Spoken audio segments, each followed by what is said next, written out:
Nous enchaînons tout de suite dans cette belle église Saint-Roch avec la première conférence où j'aurai la joie de discuter cette table ronde avec Christophe Folzenlögel, j'espère que j'ai bien prononcé, Très bien. qui est du European Center for Law and Justice. Donc je vais traduire pour ceux qui ne maîtrisent pas la langue de nos amis anglais, le Centre européen pour la loi et la justice, qui ont fait une grosse étude, vous l'aurez peut-être vu d'ailleurs dans le Figaro, sur les persécutions, les discriminations, les difficultés des musulmans en France qui se convertissent.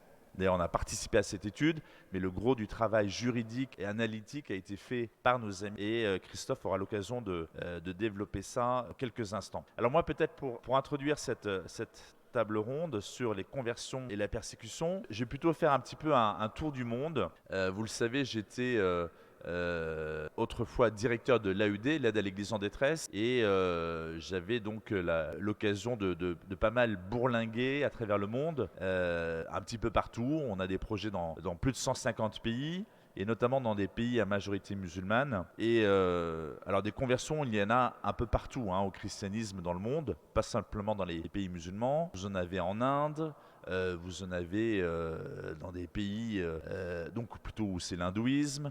Vous en avez dans les pays bouddhistes, dans ces pays où il y a des religions asiatiques. La conversion est un peu plus compliquée pour différentes raisons.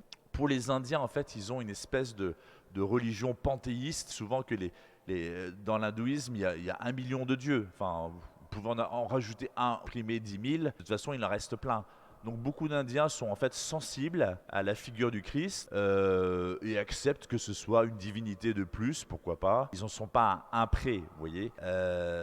Mais du coup, ça rend la conversion peut-être difficile dans le sens où il y a quand même une énorme différence entre avoir 1 million de dieux, notamment des dieux à tête d'éléphant, etc., suite à avoir Jésus-Christ comme vrai Dieu et vrai homme. Et du coup, le passage est sans doute plus compliqué que, par exemple, depuis l'animisme, où on sait qu'il y a un créateur, un ordonnateur de toutes choses, une force spirituelle qui régente l'univers, et un animiste pourra plus facilement découvrir le Christ que sans doute quelqu'un qui vient de l'hindouisme. Dans le bouddhisme, vous savez, il y a deux grandes familles, le petit véhicule et le grand. Dans le petit véhicule, c'est essentiellement le Cambodge. Là, visiblement, la post-conversion est extrêmement minime. Ils ont une espèce de structuration mentale liée à leur religion qui rend la conversion extrêmement difficile. C'est le concept de l'incarnation de Dieu, du salut, est quelque chose qui leur échappe complètement, enfin, dont on peut pratiquement imaginer une espèce d'imperméabilité qui n'est pas totale ni définitive, mais de fait, il y a très peu de Cambodgiens convertis au christianisme. On pourrait évoquer aussi le cas du Japon, où alors on est plus dans le shintoïsme, dans une espèce de sagesse. En Asie, on retrouve des sagesses, mais qui rendent, encore une fois, la notion de péché, de salut, assez difficile à entreprendre. Alors, ce qui est surprenant avec le Japon, c'est qu'il y a eu une vague de conversion lors de l'arrivée des premiers missionnaires au XVIe siècle, avec Saint François Xavier, etc. Mais vraiment des conversions en masse. Sauf qu'après, il y a eu des persécutions extrêmement sanglantes, avec des tas de martyrs, et l'Église, enfin le christianisme est devenu totalement clandestin pendant plusieurs siècles. Vous connaissez sans doute cette histoire, lorsque les premiers missionnaires de la seconde vague, en général les missionnaires français des missions étrangères de Paris, sont arrivés au 19e siècle, ils ont retrouvé des chrétiens et même des catholiques qui n'avaient pas eu de prêtres pendant 3 siècles, qui ont tenu bon malgré tout. C'était évidemment surprise pour les missionnaires, mais visiblement aujourd'hui au Japon, le christianisme reste quelque chose d'assez imperméable. Leur culture, leur structuration mentale semble les rendre un peu imperméables, encore une fois, à cela. Par contre, où on retrouve peut-être davantage de conversions, et de manière assez surprenante, c'est effectivement dans le monde musulman. Aujourd'hui, en fait, l'islam traverse une espèce de crise. Alors, on va pas forcément trop développer, mais clairement, cette crise, elle est multiple. C'est d'abord une crise interne. Les musulmans sont en guerre entre eux, serait-ce qu'entre les deux grandes familles, les sunnites et les chiites. Alors, ça a toujours existé, mais tout apaisé ces derniers siècles, peut-être. Et là, maintenant, c'est redevenu complètement à l'ordre du jour. On pourrait même dire qu'à l'intérieur du sunnisme, ils sont en guerre entre eux. C'est peut-être même la partie la plus délicate. Entre sunnites qui ont une vision radicale de leur religion. On va retrouver notamment qui est wahhabisme, la manière de pratiquer l'islam dans la péninsule arabique. Et cette manière de pratiquer l'islam a été répandue par les pétrodollars, la richesse pétrolière de l'Arabie Saoudite, qui construit des mosquées et qui forme des imams selon la compréhension wahhabite et qui du coup a un effet de radicalisation sur l'islam, y compris dans des pays où jusqu'à maintenant l'islam n'était pas radical. Et aussi beaucoup de personnes qui viennent travailler en Arabie Saoudite, je pense par exemple à des Siens ou à toutes les populations du Moyen-Orient, et qui, au bout de quelques années en Arabie Saoudite, finissent par adopter cette manière de pratiquer l'islam. On le voit, il y a un phénomène de radicalisation de l'islam, y compris à l'intérieur du monde sunnite, et avec des oppositions entre sunnites eux-mêmes, ce qui fait qu'il y a déjà cette complication au milieu d'eux. Mais la nouveauté peut-être plus récente, c'est un phénomène de sécularisation au sein de l'islam. On le voit bien dans la plupart des pays musulmans aujourd'hui, les populations jeunes ont accès à Internet. Alors l'Internet peut être un facteur de radicalisation aussi. Les islamistes radicaux, les salafistes utilisent Internet aussi pour développer déployer leur idéologie, mais ces populations ont aussi accès via Internet à ce qui se passe ailleurs dans le monde, à d'autres manières de vivre, à d'autres manières de penser. Certains comparent Internet aujourd'hui dans le monde musulman à ce qu'aurait fait l'imprimerie au moment de l'apparition de la réforme. Quoi qu'il en soit, aujourd'hui dans le monde musulman, on retrouve vraiment une catégorisation assez simple. Enfin, tout est complexe. Si on veut simplifier un petit peu, vous avez une partie qui se radicalise et qui est même en phase de sécession, notamment dans notre pays. Vous avez une grande partie du monde musulman qui aujourd'hui a on va dire, pas une distanciation sociale, une pratique assez distanciée, on va dire, de la religion. Alors ils vont faire le ramadan, ils vont aller à la mosquée une fois de temps en temps, mais sans plus. Et enfin, vous avez une partie du monde musulman qui aujourd'hui ne supporte plus l'islam, notamment la jeunesse, je viens d'évoquer, qui en a par-dessus la tête des dictatures religieuses, de la police religieuse, des moutawas, des ayatollahs qui les contrôlent. Et donc tout cela ne tient que par la force. Et vous avez aussi des personnes qui cherchent une offre religieuse différente et qui, de manière surprenante, se laissent toucher par le Christ. Enfin, il n'y a rien de surprenant à se laisser toucher par le Christ, mais ce qui est surprenant dans le monde musulman où, a priori, on ne doit pas chercher autre chose, et d'ailleurs on n'a pas le droit de chercher autre chose, et on n'a surtout pas le droit de partir, surtout pas le droit de quitter. J'ai lu un article récemment où on comparait l'islam à Hotel California. Vous savez, c'est une chanson assez dramatique où en fait on a le droit de rentrer dans cet hôtel, mais on n'a jamais le droit d'en sortir. Et c'est vraiment ça. Normalement, on peut pas. Et du coup, des conversions pour quitter l'islam, ça reste quelque chose de surprenant. Or, c'est ce qui se produit de plus en plus et sur des volumes assez importants. Alors, c'est toujours difficile à quantifier parce que, évidemment, la plupart de ces personnes restent espèce de discrétion pour leur propre sécurité. Mais on parle, par exemple, en Iran, de plusieurs centaines de milliers de personnes qui seraient devenues clandestinement chrétiennes. On parle de la Turquie, par exemple, où plus de 30% de la population ne serait plus musulmane. En tout cas, ne se déclarerait plus musulmans.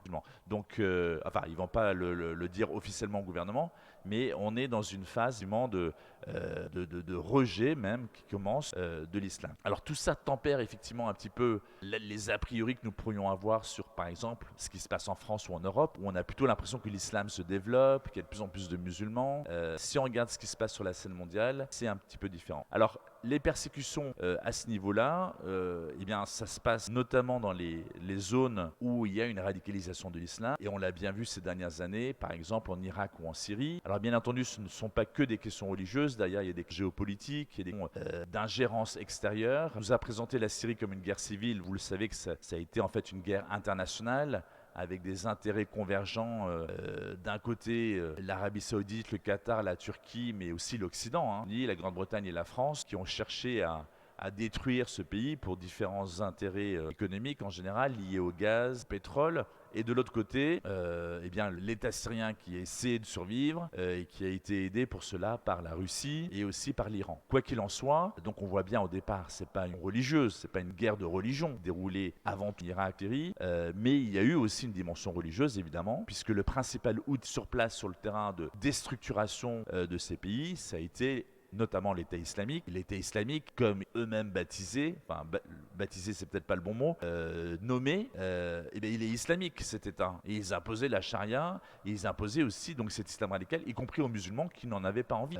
Vous savez, en 2015, lorsque Mossoul tombe au nord de l'Irak, vous aviez plus de 1,3 million de réfugiés. Or, il n'y avait que 125 000 chrétiens. Ça veut dire que 90% des réfugiés étaient des musulmans qui ne voulaient pas vivre sous l'État islamique. C'est là que je reviens à ce que je disais tout à l'heure, cette guerre, même à l'intérieur où les sunnites radicaux vont toujours chercher à imposer aux autres leur manière de comprendre l'islam. C'est ce qui se passe en Afghanistan aujourd'hui. Tous les Afghans ne sont pas talibans, mais aujourd'hui ils n'ont pas le choix. Ils vont devoir se plier, alors pour combien de temps on ne sait pas, mais ils vont devoir se plier à l'ordre taliban. Dans ce contexte, il y a eu effectivement des persécutions qui ont accéléré la disparition des chrétiens dans cette région du monde.